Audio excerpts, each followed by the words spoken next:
بسم اللہ الرحمن الرحیم ایاک نعبد و ایاک نستعین. جناب فخر امام صاحب, جمشید چیمہ صاحب, فیڈرل اور پروونشل منسٹرز,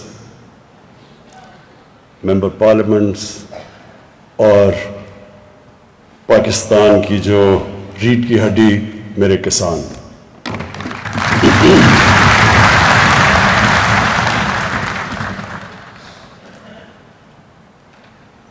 آج جو ہمارا مقصد اس کسان کانفرنس کو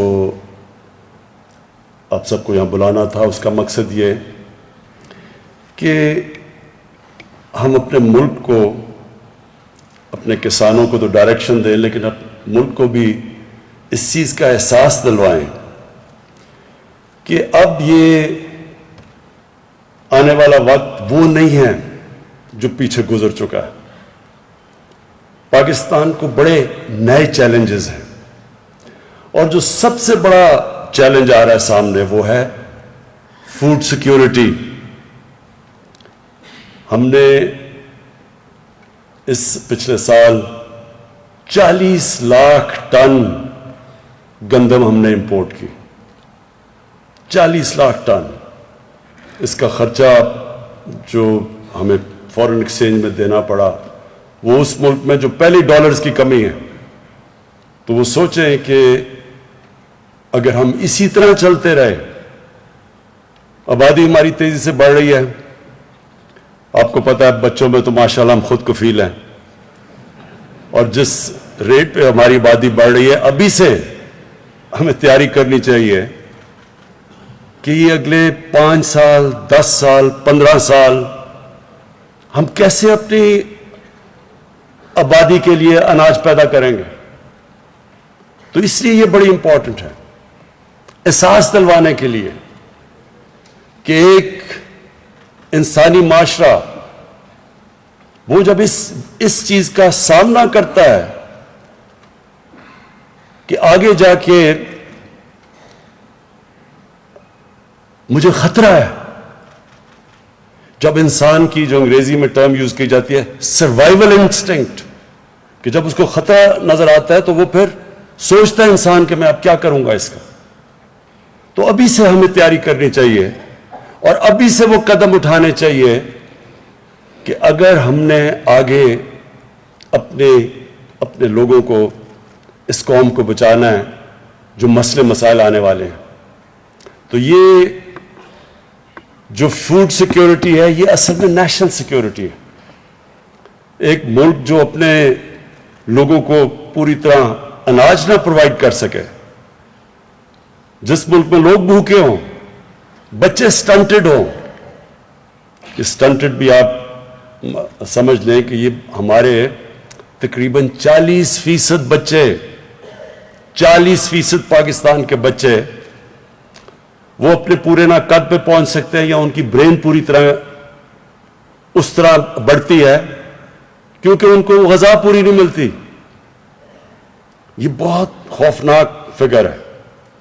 پہلی دفعہ اس کے لیے ہم اب احساس پروگرام میں ایک نیوٹریشن پروگرام لے کے آ رہے ہیں کہ کیسے ہم نے 3 سال تک بچوں کی غذا پوری کرنی ہے تاکہ وہ سٹنٹڈ نہ ہو, کیونکہ تو زندگی میں تو وہ پیچھے رہ گئے نا, کہ اگر نہ ان کا برین صحیح طرح ڈیولپ ہوگا اور نہ ان کا جسم, تو زندگی کی ریس میں تو پہلے وہ پیچھے رہ گئے. تو یہ صرف یہی نہیں ہے, دودھ کا بہت بڑا مسئلہ ہے. میں نے جب آیا تو مجھے کہیں سے کمپلین آئی کہ جی دودھ ہمیں خالص نہیں مل رہا. میں نے چیک کروایا, پتہ چلا زیادہ تر جو دودھ بیچا جا رہا ہے جو پیکٹ میں نہیں ہے وہ کنٹامنیٹڈ ہے. کئی علاقوں میں جب ٹیسٹنگ کروائی گئی تو پتہ چلا وہ دودھ ہی نہیں ہے جو دودھ کے نام پہ بیچا جا رہا ہے. واشنگ مشین میں دودھ بن رہا تھا, یوریا ڈالا جا رہا تھا, عجیب عجیب چیزیں. سوچیں کہ یہ ہمارے بچوں کو اس طرح کی جو اس کی گروتھ کے لیے جو سب سے بنیادی چیز دودھ ہے وہی اس کو خالص نہیں مل رہا. جب ہم نے سختی کی تو دودھ کی قیمت اوپر چلی گئی. جب خالص دودھ کے اوپر زور لگایا تو جب چیک کیا شہروں کے اندر جو دودھ آتا ہے جب اس کو چیک کیا گیا تو شہروں میں دودھ کی قیمت اوپر چلی گئی. تو پھر سمجھ آئی کہ بہت بڑا مسئلہ ہے ہمارے ملک میں. پھر اور انویسٹیگیٹ کیا تو پتہ چلا کہ ہماری جو گائے بھینسیں جو دودھ دیتی ہیں وہ 6 گنا کم ہیں اور ملکوں سے, چائنا سے, یورپ سے. تو کیا وجہ ہے اس کی؟ پھر جب ہم نے دیکھا تو ہمیں پتا چلا کہ ہم نے کبھی سوچا ہی نہیں کہ اپنی جو ہماری گائے بھینسیں ان کی جینز ٹھیک کریں تاکہ یہاں بھی پیداوار بڑھ جائے. اور وہ کوئی مشکل کام نہیں تھا, صرف ہمیں اس کے لیے امپورٹ کرنی تھی باہر سے جو سپرم استعمال ہوتا ہے گائے بھینسوں کی جینز ٹھیک کرنے کے لیے. وہ کوئی اتنی بڑی بات نہیں تھی, لیکن کبھی توجہ ہی نہیں دی گئی. اصل میں مسئلہ کیا ہے؟ مسئلہ پاکستان کا ہے, ایک میں انگریزی کی ٹرم ہے ایلیٹ کیپچر. یا جو ملک ہمارا بنا وہ سب کے لیے نہیں بنا, وہ چھوٹے سے طبقے نے کیپچر کر لیا اس ملک کو, وسائل کو بھی, ساری اچھی سہولتیں ان کے لیے, مراعات ان کے لیے. کبھی کسی نے چینج کرنے کی کوشش نہیں کی. دیکھیے جب انگریز آیا تھا, انگریز کی غلامی کیا تھی؟ انگریز نے اپنے لیے ایک اسپیشل سسٹم بنائے ہوئے تھے. وہ کنٹونمنٹس میں رہتے تھے, وہاں عام یہاں کے ہندوستانی نہیں جا سکتے تھے. ان کی اپنی سٹینڈرڈ تھی, ان کی تنخواہیں مفت تھی, وہ زیادہ وہ حکمران تھے. ہمارے پیسوں کے اوپر وہ بادشاہ بن کے رہتے تھے, ہم غلام تھے. لیکن جب ہمیں آزادی ملی تو ہمیں کرنا یہ چاہیے تھا کہ ہمارے جو حکمران آئے انہوں نے پھر سب کو بیچ میں, جس کو انکلوسیو کہتے ہیں, سب کو شامل کرنا چاہیے تھا پاکستان کی ترقی میں. وہ نہیں ہوا. انگلش میڈیم ایجوکیشن, میں جب پڑھا تھا تھوڑے سے تھے انگلش میڈیم سکول, باقی اردو میڈیم, سارا انٹلیکچوئل اردو میڈیم سے آتا تھا. دیکھتے دیکھتے انگلش میڈیم بڑھتے گئے اور اردو میڈیم کی سٹینڈرڈ گرتی گئی سرکاری اسکولوں کی. پہلے سارے بہترین جو اسکالر سرکاری اسکولوں سے آتے تھے, وہ سرکاری اسکولوں کی سٹینڈرڈ گر گئی. تھوڑے سے لوگوں کے لیے پرائیویٹ انگلش اسکول بن گئے, اچھی تعلیم اور نوکریاں ان کے لیے. کسی نے نہیں سوچا کہ عام آدمی کیسے اس تعلیم سے 21ویں صدی میں جائے گا. اور یہ ہر چیز یہی مسئلہ آیا. ہسپتال گورنمنٹ کے اچھے بھلے تھے, وہ پیچھے رہ گئے, پرائیویٹ ہسپتال بن گئے, پیسے والے لوگ پرائیویٹ ہسپتال, بےچارے عام آباد گورنمنٹ ہاسپٹلز میں جس کی سٹینڈرڈ کچھ نہیں تھی. انصاف کا نظام بھی کیا ہوا؟ وکیل ہیں, مہنگے وکیل ہیں تو انصاف ہے. غریب کمزور آدمی جب طاقتور کے سامنے عدالت میں جاتا ہے وہ مار کھا جاتا ہے. قبضہ گروپ بن گئے, کیسز نہیں, زمین کا کیس ہی نہیں حل ہوتا تھا, قبضے شروع ہو گئے. ہر جگہ کمزور آدمی نے مار کھائی, پیچھے رہ گیا, تھوڑے سے لوگ اوپر چلے گئے, اچھی نوکری تھوڑی سی ایلیٹ کے لیے.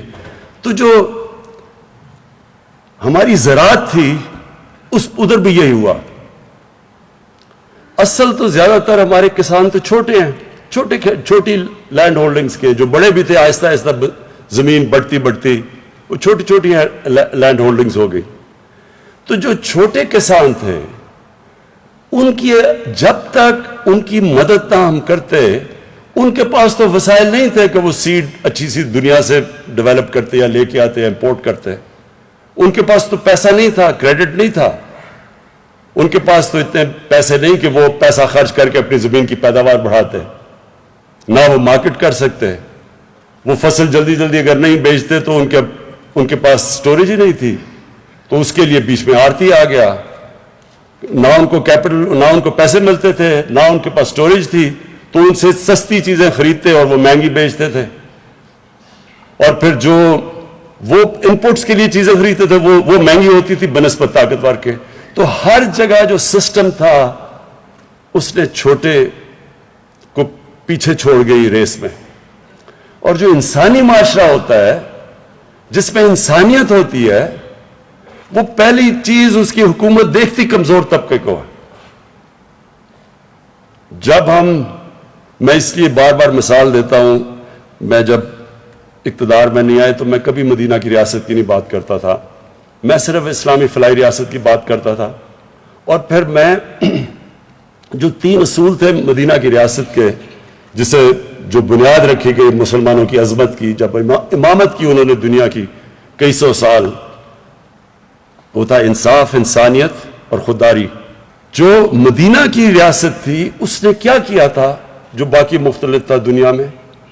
انہوں نے سب سے پہلے نچلے طبقے کو اٹھایا تھا۔ اور جو چائنا کی آج دنیا میں سب سے تیزی سے اوپر جا رہا ہے، اس نے کیا کیا تھا؟ اس نے اپنے پچھلے 35 سال میں جب 70 کروڑ لوگوں کو غربت سے نکالا تو تب وہ سپر پاور بنے۔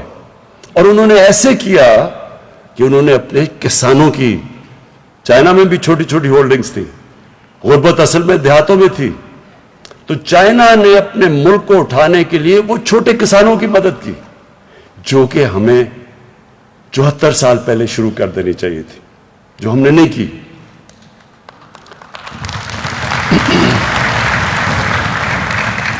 تو آج جو آپ کے سامنے پریزنٹیشن جمشید چیمہ نے کی اور منسٹر فخر امام نے آپ کے سامنے جو زراعت کے اوپر بات کی، میں صرف اس کو سم اپ کر دیتا ہوں کہ وہ ہے کیا۔ اگر ہم اسی طرح چلتے رہے آگے، یہ یقین ڈال لیں کہ ہمیں صرف فوڈ سیکیورٹی اتنا بڑا مسئلہ بن جائے گا کہ یہ ہماری نیشنل انسیکیورٹی بن جائے گی۔ ہم اگر اپنے لوگوں کو، کوئی بھی قوم اپنے لوگوں کو صحیح معنی میں غذا نہیں دے سکتی، وہ کبھی بھی آگے نہیں بڑھ سکتی۔ بھوکے لوگ اگر آپ کے قوم میں اگر 15، 20، 30، 40% بھوکے لوگ رہ جائیں تو وہی قوم کو نیچے لے آئیں گے، اور لانا بھی چاہیے۔ وہ قوم اس کو سزا ملنی چاہیے جو کہ اپنے لوگوں کو کھانا نہیں دے سکتی، ان کی غذا پوری نہیں کر سکتی۔ لہذا آج جو بتایا گیا کہ اگر ہم ایسے ہی چلتے رہے تو آگے ہم اپنے لوگوں کا، ابھی بھی ہمیں امپورٹ کرنا پڑتا ہے کھانے پینے کی چیزیں، لیکن اس ریٹ کے اوپر جب ہم جا رہے ہیں آگے ہمارے یہ مسئلے اتنے بڑھ جائیں گے کہ یہ اصل میں نیشنل سیکیورٹی کا مسئلہ بن جائے گا۔ تو اس لیے آج سے ہم اب فیصلہ کر رہے ہیں کہ ہم نے وہ قدم اٹھانے ہیں جو آگے بجائے یہ کہ ہمارے آگے کھانے کی انسیکیورٹی ہو، ہمارے پاس کھانا نہ ہو، ہم ایکسپورٹر بن جائیں۔ تو میں آج آپ سارے کسانوں کے سامنے ایک بات کہنا چاہتا ہوں۔ دیکھیں، اللہ نے جب فرشتوں کو کہا کہ آدم کے سامنے جھکو، اور شیطان نے کہا کہ میں تو آگ کا بنا ہوا، میں نہیں جھکتا، تو اللہ نے کیا کہا تھا؟ فرشتوں کو کہا تھا کہ تمہیں بھی نہیں پتا کہ میں نے کتنی اس انسان کو صلاحیت دی ہے۔ اللہ نے ہمیں اشرف المخلوقات بنایا ہے، سب سے عظیم مخلوق۔ اس نے ہمارے میں جب فرشتوں کو کہا کہ تمہارے پاس، تمہیں بھی نہیں وہ طاقت دی، جو صلاحیت دی جو انسان کو دی، اس کا مطلب ہم سب میں اللہ نے وہ صلاحیت پیدا کی ہے جو کسی اور اس میں مخلوق کو نہیں دی۔ لیکن اس صلاحیت کو نکالنے کے لیے اللہ نے کوئی کنڈیشنز لگائی ہوئی ہیں، اور وہ کنڈیشن یہ ہے کہ انسان اپنی عقل استعمال کرتا ہے اور انسان محنت کرتا ہے، اور یہ بھی ہے کہ لا الہ الا اللہ، کسی کے سامنے وہ جھکتا نہیں، وہ اپنے پیر پہ کھڑا ہوتا ہے۔ یہ جو انسان کے اندر طاقت آتی ہے جب وہ ارادہ کر لیتا ہے کہ میں نے یہ مثلا ایڈمنڈ ہلری نے فیصلہ کیا، جو پہلا آدمی چڑھا تھا سب سے اونچے پہاڑ پہ، کہ میں نے اس پہاڑ پہ چڑھنا ہے۔ یاد رکھیں، اس سے پہلے جنہوں نے بھی ماؤنٹ ایوریسٹ کے اوپر چڑھنے کی کوشش کی تھی، یا وہ فیل ہو گئے تھے یا وہ مر گئے تھے، تو جان کی اس کو بازی لگانی پڑی، لیکن اس نے فیصلہ کیا میں نے چڑھنا ہے۔ تو انسان کامیابی تب ہوتا ہے جب وہ ارادہ کر لیتا ہے، کشتیاں جلا دیتا ہے کہ اب میں نے یہ کرنا ہے۔ تو ہمیں پاکستان کو، جو ہم ایک غلط راستے پہ چڑھ گئے، جب ہم نے ایڈ کے اوپر جس طرح ایک منشیات لینے والے کو جو ایڈکشن ہو جاتی ہے، ہمیں بھی ایڈ کی ایڈکشن ہو گئی۔ جب ہم کسی کے سامنے ہاتھ پھیلا کے ایڈ لے کے اور قرضے لے کے گزارا کرتے تھے تو ہمارے میں وہ طاقت ہی نہیں آئی جو آنی چاہیے تھی اگر ہم اپنی طاقت کے اوپر ڈپینڈ کرتے. اللہ نے اس قوم کو کیا نہیں دیا.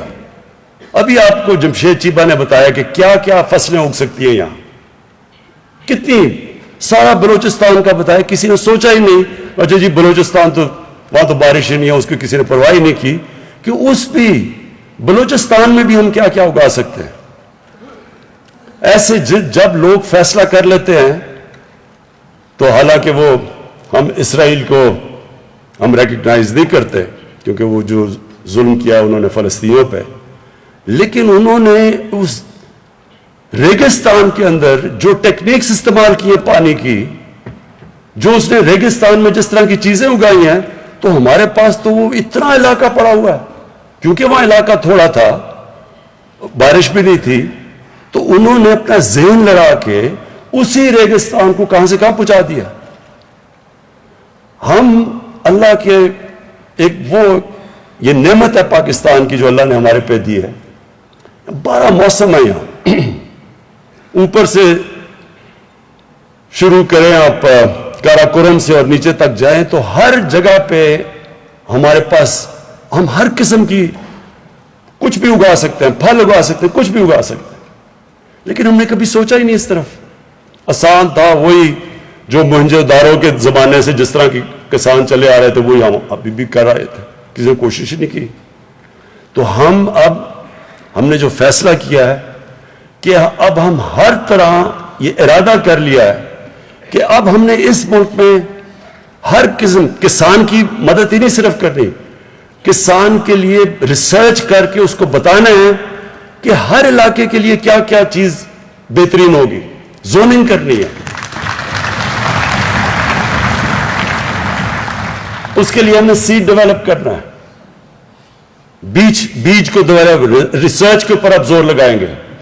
شروع میں ہمیں بڑا فائدہ ہے کیونکہ چائنا کے ساتھ سی پیک کے اندر ہم نے فیصلہ کیا ہے کہ سی پیک کے اندر میں شامل کر لیا ہے زراعت کو, کہ ادھر کی جو ٹیکنیکس ہیں وہ ہم لے کے آئیں گے یہاں. فخر مامن نے بتایا کہ ہندوستان میں کسان کتنے زیادہ اس کے پاس امپلیمنٹس ہیں زراعت کے, اور ہمارے پاس صرف ٹریکٹر ہے یا پتہ نہیں حال ہے.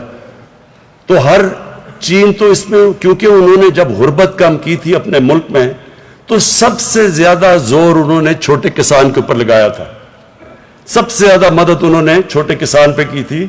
اور جب میں چائنا گیا تھا اور ہم نے ان سے پوچھا کہ انہوں نے کیسے لوگوں کو غربت سے اٹھایا ہے, تو انہوں نے ہمیں پوری طرح بتایا کہ کیسے انہوں نے کینٹونز میں کسانوں کے پاس گئے, کیسے انہوں نے ان کی مدد کی, کس طرح انہوں نے سیڈ ڈیولپ کر کے اس کی مارکیٹ کیا اس کا, یعنی ہر سٹیج انہوں نے ہمیں بتائی.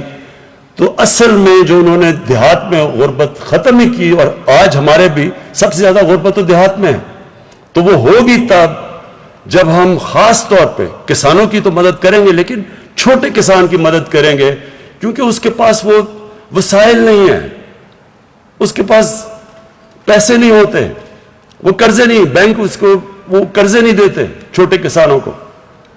اس لیے ہم نے اپنے کامیاب پاکستان کے اندر جو چھوٹے کسان ہیں ان کے لیے ہم نے قرضے بھی رکھے ہیں.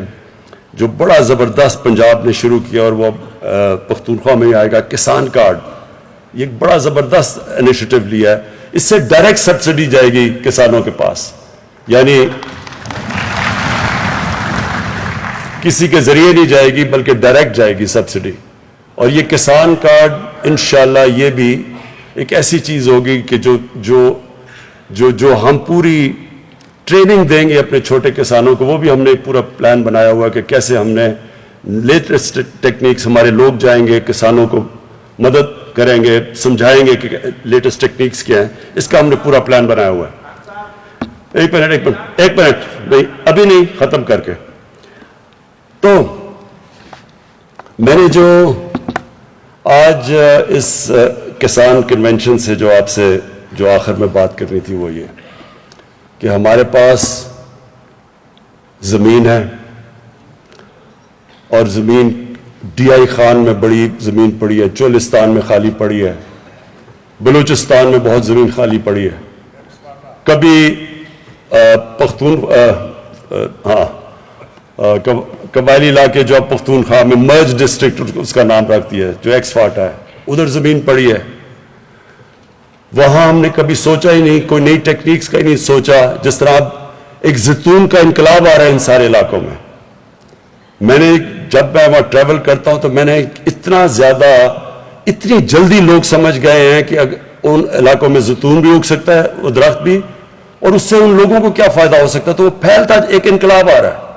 یہ بالکل ٹھیک کہہ رہے ہیں جمشید چیمہ, چند سالوں کے اندر ہم آلیو آئل کے ایکسپورٹر بن جائیں گے بجائے کہ ہم امپورٹ کریں.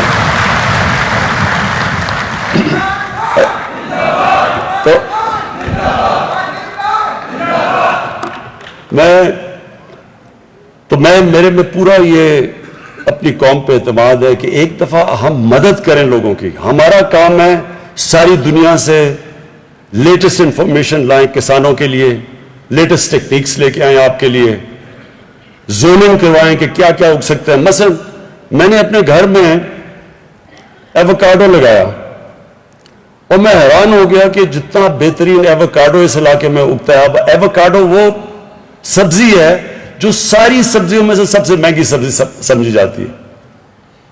تو وہ تو ہم یہ علاقہ بالکل زبردست ہے ایووکاڈو کے لیے, کبھی کسی نے سوچا ہی نہیں.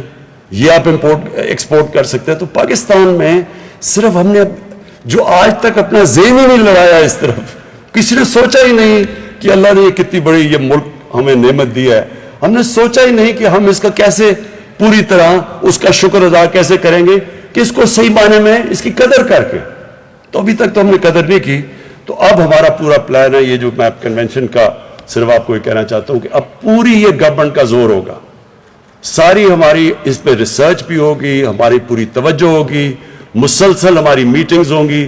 کسان ابھی جو رہنما ابھی بات کی انہوں نے جو ایسوسیشنز کے پریزیڈنٹس ہیں, ان سے ریگولرلی آپ سے انٹریکشن رہے گا کہ آپ کو مسئلے آ رہے ہیں,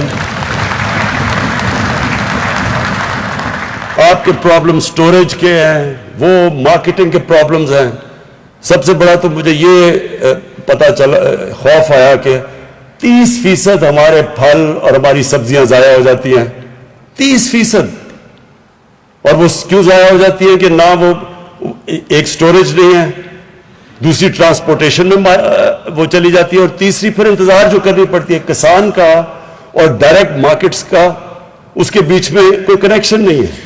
تو جو چائنا میں ہم جب گئے تو انہوں نے ہمیں کیا بتایا, وہ ایک ٹرم استعمال کرتے ہیں ورچوئل مارکیٹس.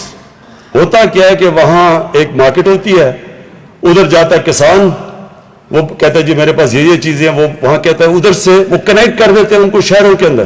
ادھر لوگ بیٹھے ہوتے ہیں, وہ انفارمیشن ٹیکنالوجی کا استعمال ہے, آٹومیشن ہے, وہ ادھر سے بتا دیتا ہے. وہ کہتا ہے جی اچھا, وہ پھر اس پہ دکھاتا ہے کہ یہ میرے پاس یہ گائے بھینس ہیں, یہ ہے میں بیچنا چاہتا ہوں.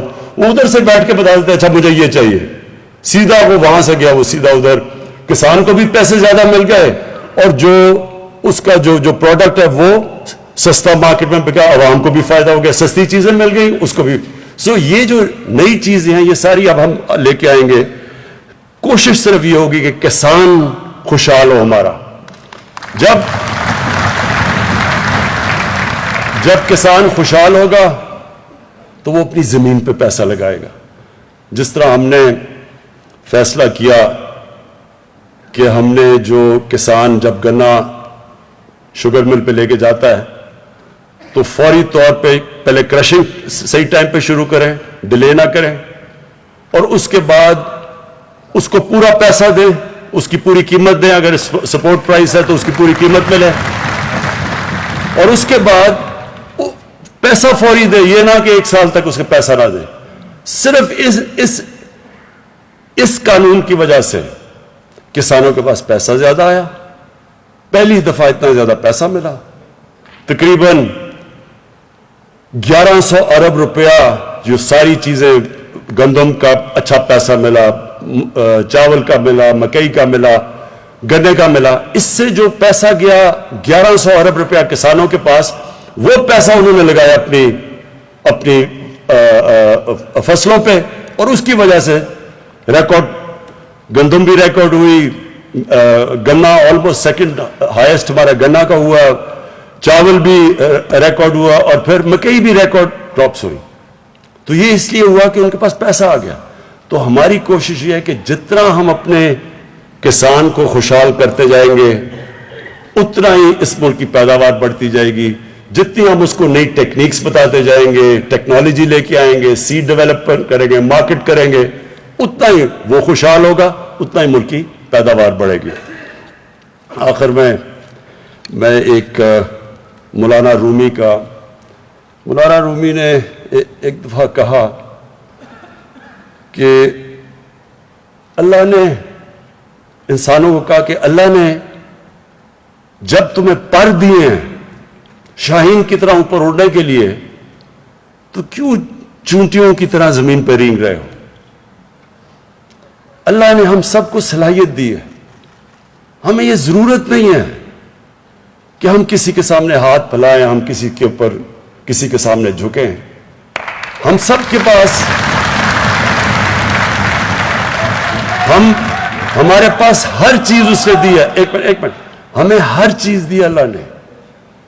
یہ ٹورزم میں ہی صرف ملک اگر صحیح بانے بھی ٹورزم ڈیولپ کر لے, ہماری آج کل کی ایکسپورٹ سے زیادہ ٹورزم سے پیسہ آ سکتا ہے. کبھی کسی نے سوچا ہی نہیں اس طرف, جس طرح زراعت کی طرف نہیں سوچا, جس طرح ہم نے کبھی انڈسٹری کی طرف نہیں سوچا, جس طرح ہم نے یہ بھی کبھی نہیں سوچا کہ اگر ہم اپنے بچوں کو صحیح تعلیم دیں گے تو وہی ملک کو اٹھا دیں گے.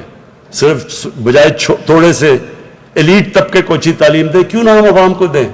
تو یہ جو پاکستان ہے, میرا یہ ایمان ہے کہ اللہ نے یہ ملک ایک خاص مقصد کے لیے بنایا تھا. 27ویں رمضان کو پاکستان بنا تھا. اس کا ایک بہت بڑا انشاءاللہ دنیا میں مقام ہوگا, انشاءاللہ ہوگا.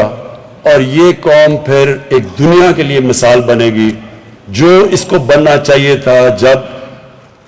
جب یہ پاکستان بنا تھا تو بڑی سوچ والے ہمارے لیڈر قائد اعظم اور اس سے بڑا جو نظریاتی لیڈر تھے ہمارے علامہ اقبال, انہوں نے یہ ملک جب اس کے لیے انہوں نے جو خواب دیکھی تھی تو انہوں نے ایک عام ملک کی خواب نہیں دیکھی تھی. انہوں نے کہا تھا یہ دنیا کے لیے مثال بنے گا, دنیا کے لیے مثالی اسلامی ریاست بنے گی. تو وہ ریاست جس میں انصاف ہوگا, جس میں انسانیت ہوگی, اور جو ایک خوددار ملک بنے گا انشاءاللہ پاکستان.